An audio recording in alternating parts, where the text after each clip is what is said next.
All came on a Thursday morning, 3 days before my sister's engagement party. My mother's voice had that particular brightness she only used when she wanted something. Not warm exactly, more like sunlight bouncing off a window, sharp and indirect at the same time. "We need you there early," she said, "to help set up." I knew what that meant. It meant carrying boxes from the car. It meant arranging flowers nobody would remember and making sure the ice didn't run out. It meant being useful in a way that kept me busy enough not to have real conversations with anyone. "Of course," I said. She paused. I could hear her exhaling, that little breath she took right before she said something she'd rehearsed.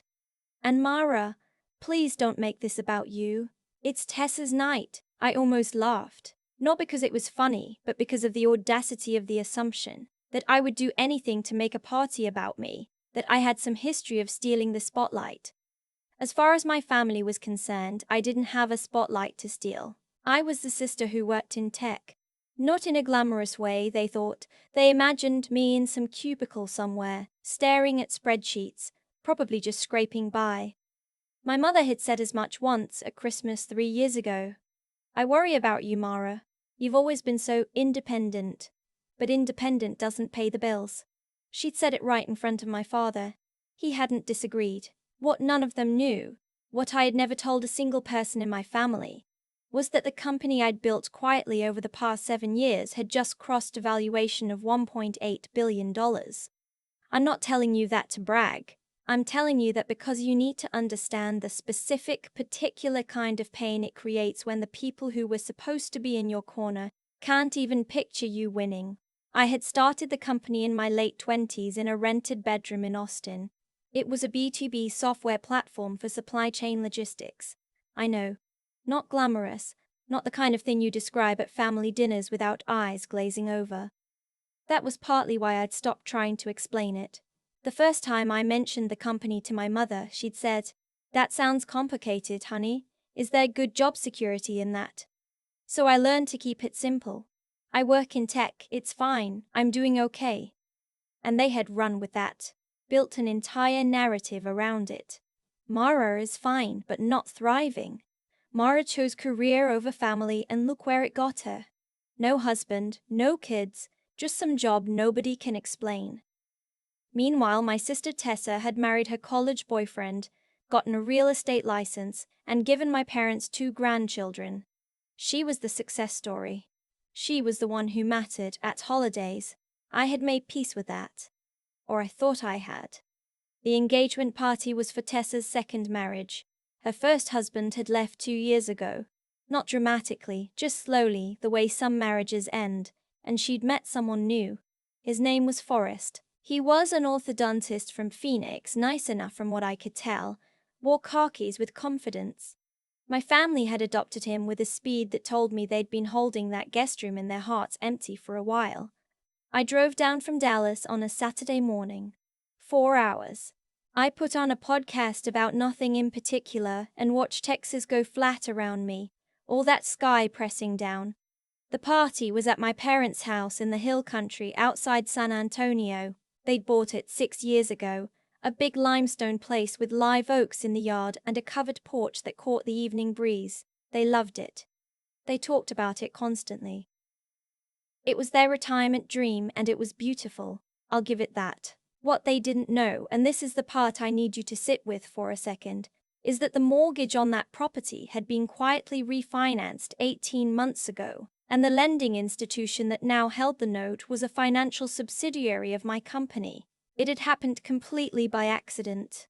We'd acquired a regional private lending portfolio as part of a larger deal, and when my CFO sent over the asset summary, I saw my parents' address in the list and almost spilled coffee on my keyboard. I'd stared at it for a long time. I hadn't said anything to anyone. I'd just filed it away, the way you do with information you don't yet know what to do with. I pulled into the driveway at noon. My mother was on the porch with my Aunt Sandra, both of them holding iced tea, both of them watching me get out of the car with the expression people make when they expect something to be slightly disappointing. "You look tired," my mother said. 6 hours of driving, I said. 4, but I didn't correct myself. Already I was doing the thing I always did here, which was make myself smaller so there was less of me to criticize. Tessa's inside, my aunt said. The subtext being, the important one is already here, go pay your respects. The house smelled like catered food and someone's perfume and the particular tension of a family gathering where everyone is performing slightly harder than they feel. Tessa was in the kitchen in a white sundress, looking genuinely radiant, and I was glad for that. Whatever else was complicated between us, she was my sister and I wanted her to be happy. Mara. She hugged me, and it was a real hug, the kind that lasts a few seconds longer than social necessity requires. I'm glad you came. Of course, I said. Forrest materialized from the direction of the den and shook my hand with the enthusiasm of someone who'd been briefed on me. Tessa talks about you all the time, he said. Good things, I hope, I said. He smiled in a way that didn't quite confirm or deny it. My father appeared in the hallway. He was 64 now, still solidly built, hair mostly silver. He looked at me the way he always looked at me, like he was trying to reconcile who I actually was with who he'd expected me to become. Mara, he said. How's the job? Good, I said. Stable? That word? That single word he'd been deploying my whole adult life like a weather warning. Stable. As though stability was the ceiling of what I could aspire to. Very stable, I said. He nodded, satisfied in a mild, passing way, and moved toward the kitchen. The afternoon moved like those afternoons do, slow and loud and punctuated by moments where you catch yourself just standing somewhere holding a drink, wondering why you drove 4 hours for this. My mother's book club friends arrived. My uncle from Corpus Christi arrived with his new girlfriend who was closer to my age than his. Tessa's friends from high school arrived, women I'd watched grow up, who now existed in a comfortable sorority with my mother that I had never quite been eligible to join. At some point someone mentioned my job. I don't even remember how it came up. I think my cousin Blake said something about housing prices, and that moved to mortgages, and that moved to the economy, and then someone asked me what I thought. And I said something about software infrastructure having a decent year, and Blake said, "Is that what you do?" I could never do anything with computers. And my aunt said, "Mara's always been the practical one." And the way she said practical, I understood she meant it as a consolation prize. Dinner was served outside on the long table under the oaks. String lights. It was genuinely beautiful. I sat near the end of the table, next to an older couple I didn't know, and for a while it was fine. Wine and catered brisket and the sound of my nieces running in the yard with the kind of freedom only 7-year-olds have. Then my mother tapped her glass. She stood and gave a toast about Tessa and Forrest, about second chances and real love and the family they'd build. She got emotional at the end, and my father put his arm around her and everyone applauded. It was genuinely moving. I clapped with everyone else. Then my father stood. He talked about Tessa too, her resilience, her grace, the way she'd handled a hard few years with dignity. He said she was the kind of woman who made the whole family proud. He said that a parent's greatest gift is watching their child flourish. He looked right at Tessa when he said it. He did not look at me. He sat down. I kept my face neutral. I was very good at keeping my face neutral. I'd had years of practice. Tessa, to her credit, looked slightly uncomfortable. She caught my eye across the table and gave me a look that was somewhere between apology and helplessness. I gave her the smallest possible smile back. After dessert, while people were migrating back to the porch and the conversation was breaking into smaller clusters, my mother found me at the drinks table. "Your father's speech was lovely," she said. "It was," I agreed. She was quiet for a moment, refilling her glass. Then, without looking at me, "You know, you could have some of this too, if you made different choices." I set down my drink. "What choices, Mom?" "You know what I mean. You're almost 34. You've been so focused on," she made a vague gesture, "that job, that life you have up there, and I wonder sometimes if you're actually happy, or if you just tell yourself you are." I looked at her for a long time. She was looking at the table, at the bottles, not at me. She genuinely believed what she was saying. She wasn't trying to be cruel. She was trying to express concern in the only vocabulary she had, which was disappointment. "I'm happy, Mom," I said quietly. "Okay," she said, in the tone people use when they're tabling an argument, not ending it. I went inside to get some air, which I realize is backwards, but the inside of the house felt quieter. I stood in the hallway for a while. I could hear the party through the walls. My phone buzzed. My CFO, Randall, with a message that said the SEC filing we'd been waiting on had been approved and we were cleared to move forward with the acquisition announcement Monday. I stared at it. I typed back, "Good. We'll talk Monday." I put my phone in my pocket. I was standing there in my parents' hallway, holding this thing that no one in this house knew about. This entire other version of my life that existed simultaneously with the one they'd assigned me. And I thought, how long can a person hold two separate truths? The answer, as it turned out, was about 40 more minutes. I was back outside when I overheard my mother talking to her friend near the garden. Voices low, but carrying in that way voices do in the still night air. I wasn't trying to listen, I was just standing close enough that I couldn't help it. Honestly can't get her to even think about the future. She lives in this bubble. I don't know what she thinks is going to happen. Her friend murmured something sympathetic. "Tessa at least built something real," my mother said. "A family, a home. Mara just..." She paused. "I love her, but I don't understand her. I never have." I stepped back into the shadow of the porch. "I don't understand her." "You want to know the thing about hearing something like that from your mother? It doesn't hurt the way you'd expect. It doesn't feel like a stab.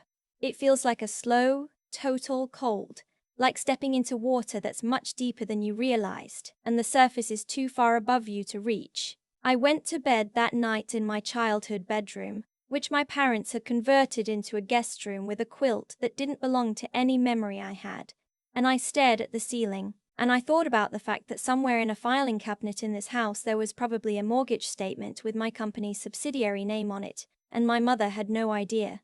I thought about whether that was funny or devastating or just deeply, specifically ironic. I fell asleep before I could decide.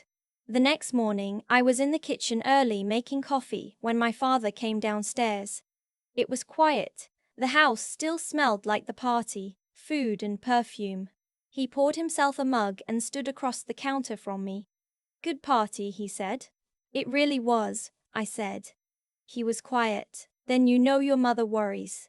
"I know, she just wants..." He stopped, tried again. "She wants to know you're going to be okay, financially, long term." I looked at him. He was looking at his coffee. "Dad," I said, "can I ask you something?" He looked up. "Do you actually believe I'm struggling? Like, genuinely believe it?" He was quiet for a long time. Long enough that I understood the answer was yes. "I don't know what's happening in your life, Mara," he said finally. "You don't tell us much." "You never asked much," I said. It came out softer than I intended. Not as an accusation. More like a fact I was surprised to be stating out loud. He looked at me then, really looked, and for a second I saw something pass across his face that might have been regret. It was there, and then it was gone. "I should go check on your mother," he said. I turned back to my coffee. By 10 in the morning, people were leaving. Hugs, promises to call, the usual dispersal of a family gathering back into individual lives. I helped carry dishes inside. I found the serving trays and stacked them near the sink. I was being useful in the invisible way I'd always been useful here. Tessa found me in the kitchen. She leaned against the counter with both hands wrapped around her mug. "I heard Mom last night," she said. I looked at her. What she said to her friend. Tessa's voice was careful. "I want you to know I don't think that. I think you're the most capable person in this family, and I've never understood why they can't see it." I didn't know what to say to that. Genuine kindness from unexpected directions always undoes me faster than anything. "Thank you," I said. "I mean it." She put her mug down. "I know they've always been easier with me. It's not fair. I've been thinking about it for years and it's not fair, and I'm sorry I've never said it out loud before." I looked at my sister in the morning light, in her kitchen, and I thought about all the years we'd spent operating in different solar systems of our parents' approval. And I thought, we both deserved better, and neither of us had figured out how to ask for it. "You have nothing to apologize for," I said. She hugged me again, the long kind. I drove away at 11. The live oaks were silver green in the morning light. My parents stood on the porch and waved. My mother looked exactly like she always looked when I left, a little relieved, a little guilty about being relieved. My father raised one hand. I waved back. I was 20 minutes down the highway when Randall called again. "I know I said Monday," he said, "but you should know the story's already leaking. 2 financial journalists have reached out. By Monday morning, this is going to be everywhere." The acquisition he was referring to was a major one, my company purchasing a mid-sized logistics software firm, the kind of deal that would put our name in the Wall Street Journal and the Financial Times, and probably every business newsletter with a subscriber count above 10,000. "How big?" I asked. "Forbes is already drafting," he said. "The valuation story's going to come with it." I drove in silence for a moment. "Okay," I said, "let it run." The story broke on Sunday night. I know this because my phone lit up at 10:47 p.m. with a text from a college friend who said, "Is this you?" followed by a link to a Twitter thread that had been going for 2 hours. I read it. It was accurate. A clean, well-sourced piece about the acquisition, the company's growth trajectory, my name as founder and CEO, the valuation figure, $1.8 billion. There it was in black and white and shared by 17,000 people as I was lying in my bed in Dallas in the dark. My phone rang at 11:30 p.m. It was my mother. I let it ring. It rang again. I picked up. "Mara." Her voice was different. Not the bright window voice. Something else. Something I didn't immediately have a word for. "Your father and I are looking at this article." "It's accurate," I said. Silence. "Why didn't you tell us?" Her voice cracked on the last word. I lay on my back in the dark, phone pressed to my ear, and I thought about how to answer that. I thought about every dinner, every holiday, every quiet dismissal, every conversation where the question was never actually "How are you? What are you building? What does your life look like?" It was always "When are you going to settle down? Are you stable? Are you okay?" "Because," I said slowly, "every time I tried to tell you anything about my work, the conversation moved on before I finished a sentence." Silence again. "That's not," she started. "Mom." My voice was steady. I'd had a lot of time to make peace with this, even if I hadn't known I was making peace with it. "I'm not angry, I'm really not.